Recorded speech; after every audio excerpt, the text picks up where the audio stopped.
Welcome to the City Show. Pat O Melia there, you there. Just finished the Memorial Day weekend. Good weather for a change. Started a little shaky. Saturday was pretty crappy. Sunday started off all right, and Monday was fine. So hopefully you enjoyed it, and you kept Memorial Day in your heart for its actual reason to honor those who gave their lives for our freedoms. It's an amazing thing when you think of all the wars for the freedoms that we have here and we enjoy. We should probably do Memorial Day twice a year. Looks like the City Show will be airing only on Thursdays now.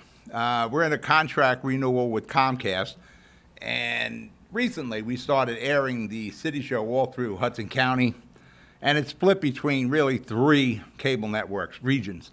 Jersey City is Comcast, Meadowlands Cable is also Comcast, and everything else in Hudson County is Optimum. So we're kind of split between 3 regions. Comcast in Jersey City has lost about 25% of their subscribers, but yet they want to increase my price per month. And yes, we pay to be on this channel, Channel 190. And I am not interested in paying Comcast any more than I should, especially when they lost 25% of their subscribers in the last few years. And no reduction in any pricing.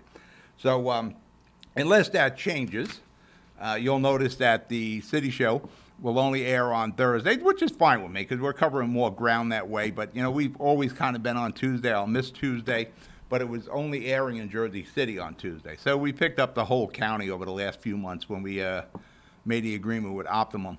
So if you're missing us next Tuesday, then Comcast and I didn't come to an agreement there. So we'll see how that goes. Now, don't forget everything on the screen.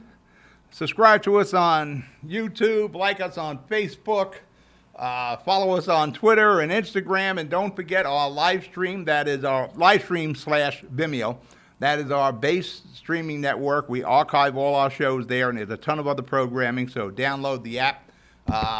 Also, we got a drone now in the studio, so we'll be working on that. I think John assembled the drone, so we got to do some testing. I'm going to order a few extra parts. I want to extend the landing gear. But we are updating the studio, and the newest thing we have is a camera drone. So we'll be flying around Jersey City and Hudson County.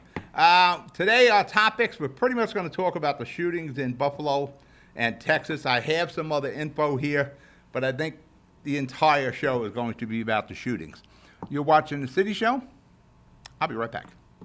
Jersey City Medical Center is healing, enhancing, and investing in Hudson County because your heart doesn't beat just for you. So get it checked. When your bones are healthy, it lifts us all. We're delivering joy daily in our Lord Abbott Maternity Wing and providing New Jersey's only NCI-designated comprehensive cancer center. We'll continue building our medical network and taking every precaution for your safety so that we can all be healthy together. We're back, City Show. Hello, Jersey City. Hello, Hudson County.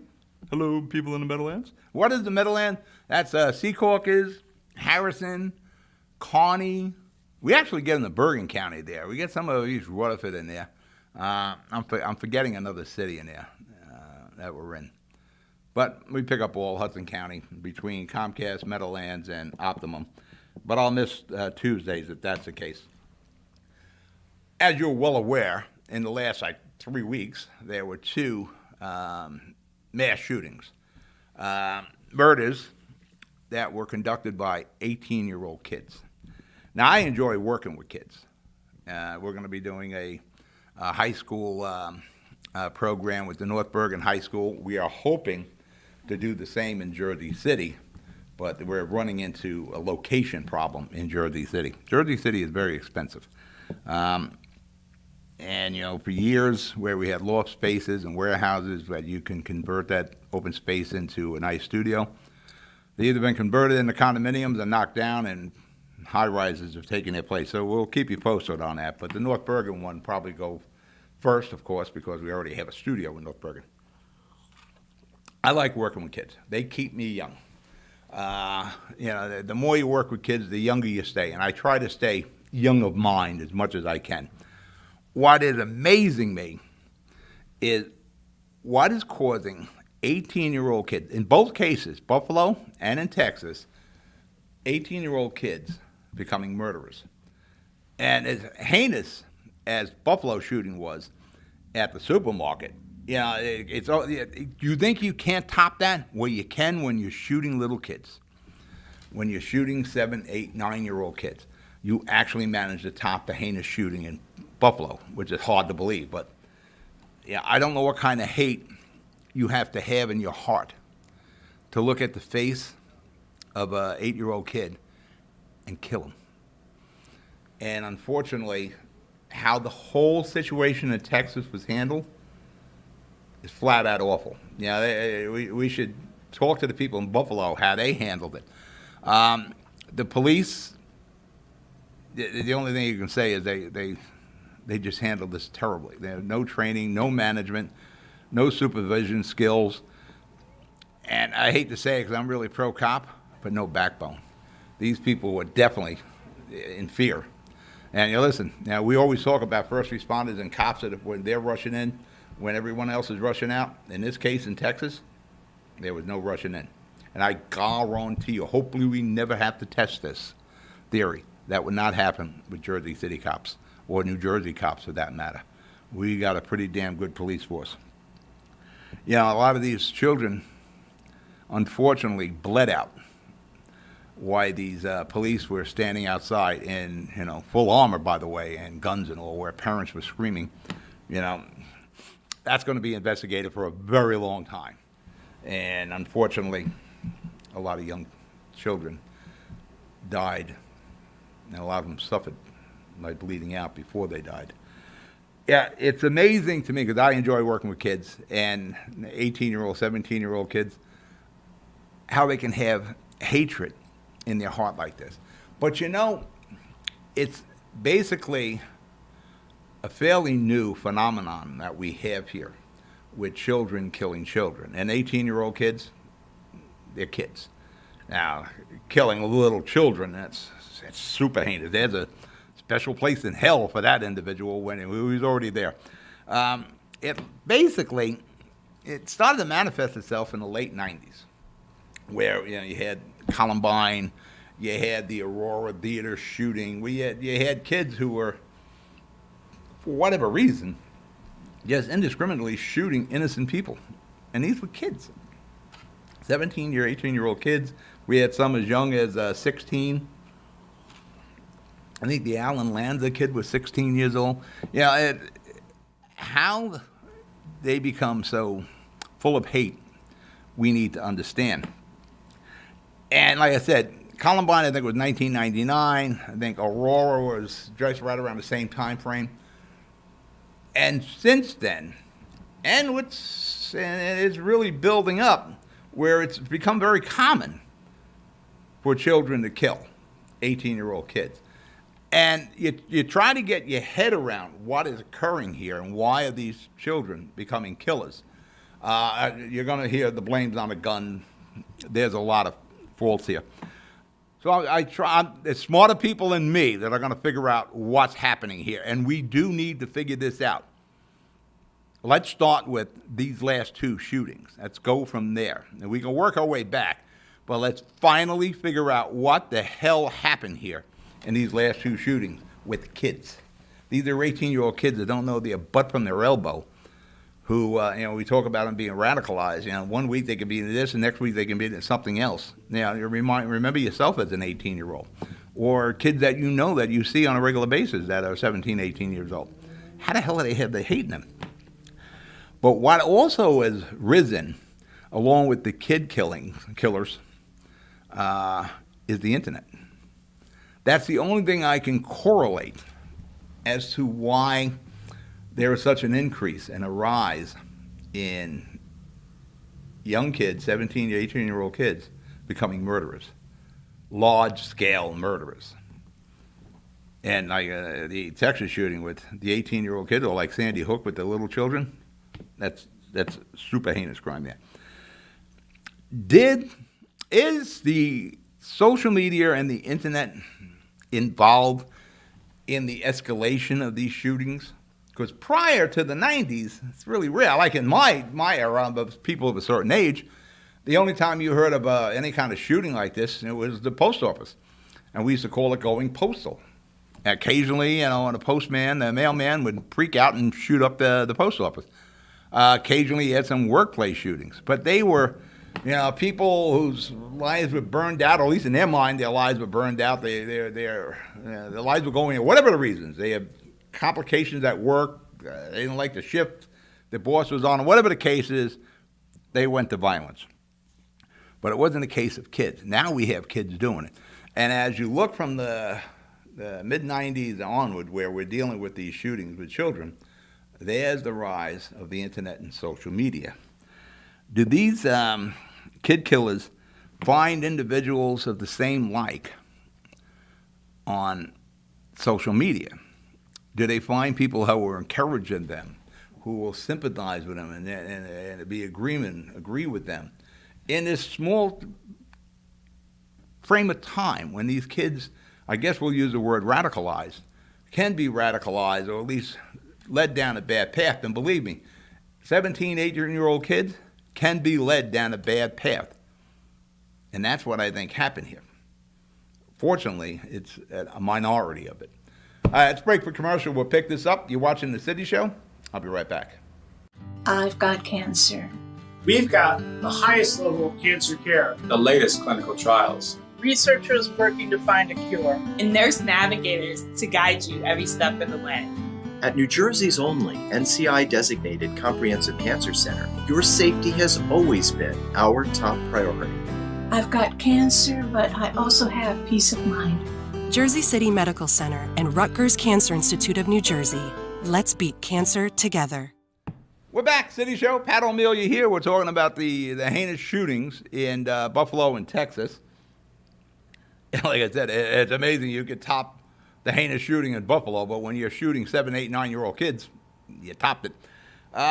Did social media play a role in this? Did they, when we were kids and somebody would be pissed off about something, we'd be under the bridge having a six-pack that we got a hobo to buy for us as kids.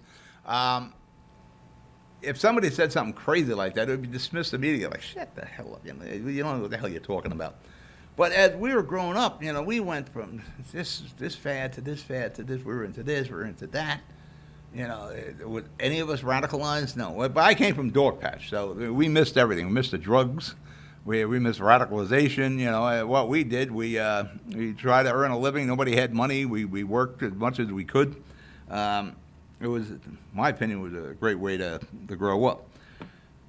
But on social media, are there other delusionary people who are encouraging these kids to commit these crimes, saying, "Yeah, you're right. You're being done wrong. The man is doing you wrong, or the teacher's doing you wrong, or your parents are doing you wrong, or society is doing you wrong. Somebody's doing you wrong, and you're right. You should take action." Yeah, you couldn't find those people in public in the old days, but you can find them on social media, I believe. And that's where I believe these problems are occurring.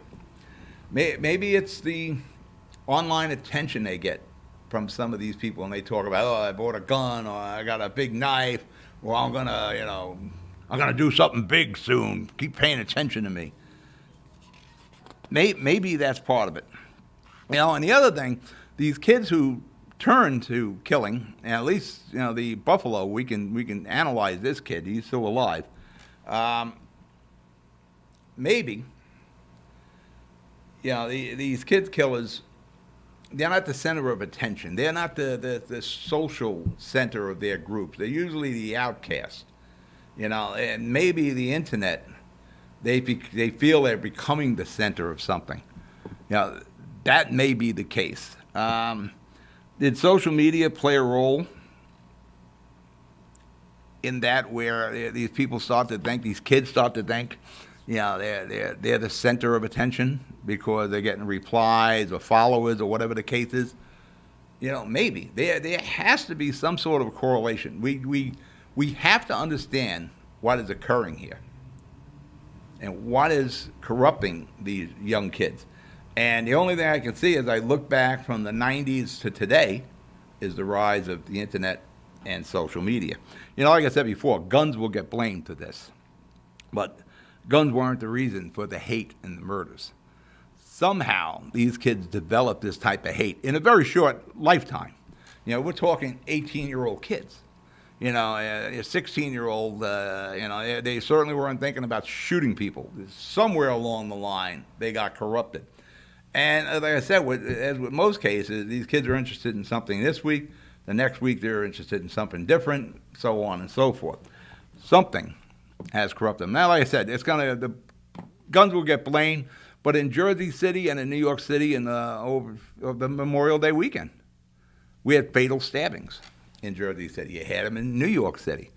You know, if they have hate in their heart and they want to kill, they're going to find a way to kill. Whether it's with a gun or it's a knife, their parents' car or their car, whatever the case is. If they're looking to do carnage, they'll find a way to do it. If you're hell-bent on killing, you'll kill. The question is, why are these kids killing? And that's what we need to get. We just can't, I hate to say it, move on to the next mass shooting. We have to understand what happened here now. Is there something we can use on social media and on Facebook and such, an algorithm that can spot this? But you have that pesky First Amendment, freedom of speech. Have we become a culture of violence and hate? That's an interesting question. You know, everywhere you turn now, you see violence and hate. You know, just open the newspapers, read your Twitter feeds, read the postings or the responses, where somebody will post something innocent and you'll just get so much negativity back. There's pent-up hate, and apparently, and social media is full of hate. You know, again, just look at your Twitter feeds or your Instagrams or whatever social media, Facebook. You see it in the posting and the responses all the time. You know, maybe what's happening here, people get comfortable with the hate. You know, they get comfortable expressing it on social media. You know, they don't have their real names in there. You know, the ISP is hidden. You know, DuckDuckGo, that kind of stuff. And they get so comfortable with that hate that eventually it moves out into the public. You become comfortable with the hate. It's like an old leather jacket or an old pair of sneakers. You can become very comfortable and you forget where you are, where social media or into the public world. And you see it every day. Like I said, read the newspapers. Just read papers over the weekend. Read them. Murder, stabbing, murder. Father shot the wife and 3 kids. Constant. Violence and hate. You know, robberies at a church. You know, violence, hate. You know, I think in some cases people confuse politics with hate, or they mask the hate with politics, or they confuse hate with politics. Do you really hate someone for being a Republican or a Democrat or a Libertarian or an Independent? Really? But on social media, or as you see in a lot of the news broadcasts, there's an actual hate. Republicans or the Democrats, they're bad, they're bad. That's not how it used to be. You know, and I've had a problem. I've been covering politics for a long time. You know, you had all this through the campaign. You got yourself elected. Then when you went to Trenton or D.C., the job was to do the job of the people. But that never stops. Their campaign never stops anymore. Everything is us against my party against their party. That's not helping us either. You know, when I look back, I went on the internet and I looked back at the New York Post to 1999, May of 1999, the holiday weekend. The stories that were prominent in the New York Post in 1999.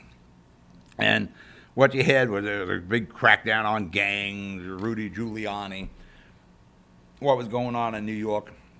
One of the concerns for gang violence and violence at that time, they were talking about, was a game called Doom, if you remember that game. It was a shoot 'em, first party shooter, 3D. It was like one of the first 3D games.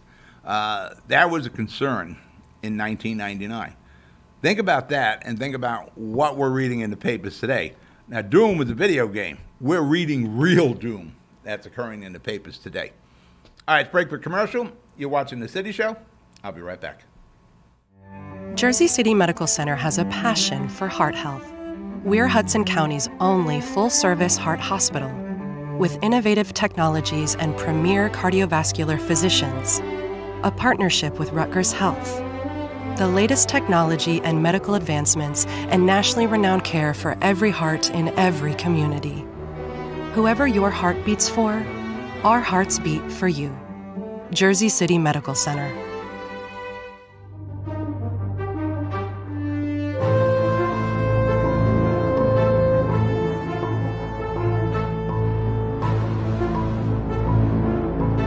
We're back. City Show. Pat O Melia here. Are you there? We're talking about the shootings in Buffalo and in Texas. You know, prior to social media, if you had hate in your heart, and keep in mind, it's a very small percentage of people that have this kind of hate and violence in their heart. But prior to social media, if you had it, you stayed in the shadows. You didn't express this. Maybe you had a little group of like-minded people that hated individuals, minorities, races, religions, politics, whatever. But you stayed in that little group. You didn't go public with this. Maybe you met once a month in somebody's basement with your group of haters. Or it just stayed in your own mind.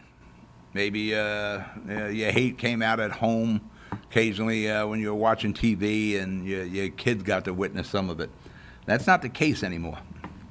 Many of those people with hate in their heart and mind have found a new outlet, and apparently it's social media. And I firmly believe there's a correlation in what we're seeing with these shootings and the rise of these shootings with children coming out of the late 90s into today with the rise of social media, the internet, Twitter and AOL and Messenger, all these things move this along. And so before we move on to the next shooting, and sadly there will be a next shooting or be another mass murder or whatever the case is, we need to understand what happened with these last two shootings.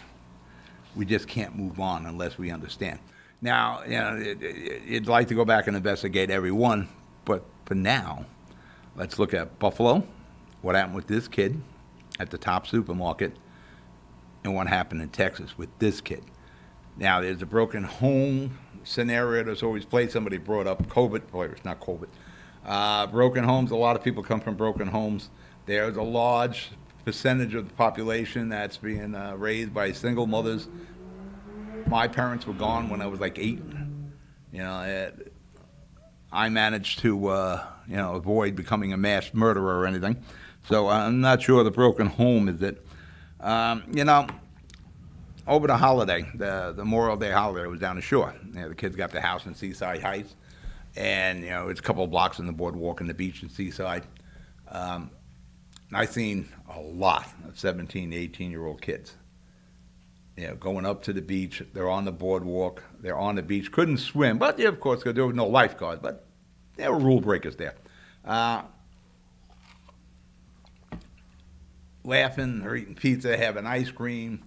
Guys and girls together, just enjoying life and what it has to offer after so many years of being locked down with the COVID. That's what 18-year-old kids should be doing. Enjoying life before the pressures of life get to them. Stay as young as long as you can, in my opinion. And you've seen mothers and fathers with their kids walking them around. They're going to the rides up on the boardwalk there. They're stopping, having the ice cream. They're trying to win the toy for their son or daughter at the stands. And as you're sitting there and you're looking, and you're seeing the 18-year-old kids, and you're going back to Buffalo and in Texas, and you see the parents with the 6, 7-year-old, 8-year-old kids, and they're walking along the boardwalk. They got their little folding beach chairs. They're going to sit in the sand for a while. And you try to get your head around what happened in Buffalo and Texas. How did 18-year-olds become murderers? And watching those parents holding the kid's hand and one child in a stroller, how the hell could you possibly want to kill children like that. We need to understand this before it happens again, and we need to get to the bottom of it. We got a better chance in Buffalo than we do in Texas of finding out what had actually happened here. And, you know, what's going to happen in Texas, there's going to be so much investigation into the police, we probably won't get into too much in the short term with the actual killer. You know, obviously, you have some. You've seen the father, the grandmother. He was living with the grandmother. He shot the grandmother in the face. Fortunately, she survived, but you know, she'll never be right again. I realized when I was on the boardwalk watching all these kids and the parents and walking along with their children, we're not in a culture of hate and violence. There's a very small percentage of people who are like that. But all you need is that small percentage to kill 19 kids and 2 adult teachers. All you need is the one, not even a very small percentage, just the one. How do we protect ourselves against that? We have to understand how it's occurring. You know, like the kid in Buffalo, he was going to school in a hazmat suit. There's some red flags there. We need to take heed of these signs. And social media, can Twitter and Instagram and Facebook and the rest of the group, can they put an algorithm that spots that? Yeah, and then you got to determine what's a dopey 17 to 18-year-old kid and what is a real threat. And stop classifying this as terrorism. This isn't terrorism. These are 18-year-old kids that somehow got tied up in this. They somehow got led down a bad path. You know, we need to understand this, and we need to understand this now. What happened to these kids? How did they get, talking about radicalizing them? It's hard to believe an 18-year-old kid is radicalized because their mind just drifts from fad to fad to the next thing to the next thing. And like I said, from what I understand of the 2 shooters, they weren't the center of their social circle. They were the kind of on the outcast side. They didn't have social skills, and that's where I go back to social media, where people are living on the Twitters or the Instagrams where they're typing and messaging back and forth, where they don't develop those social skills or they develop any relationships, and you do become an outsider, that lone wolf sort of a person, where you don't have relationships and you live in an artificial world. And again, I don't know how long it takes to be corrupted in that artificial world, but I think it happens. And again, you're going to need smarter people than me to figure out the correlation, but I believe there is a correlation between social media and these young kids becoming murderers. And that we need to get involved in. We need to understand how this is occurring and how kids are becoming murderers, and in some cases, heinous murderers. All right, we're out of show. Like I said, if you don't see us next Tuesday on Comcast Channel 190 at 1:30 in Jersey City, you know that Comcast and I didn't come to an agreement on our programming contract. And again, let's be safe, be aware and respectful of the people around you. I'll talk to you next week. You be good. Good night.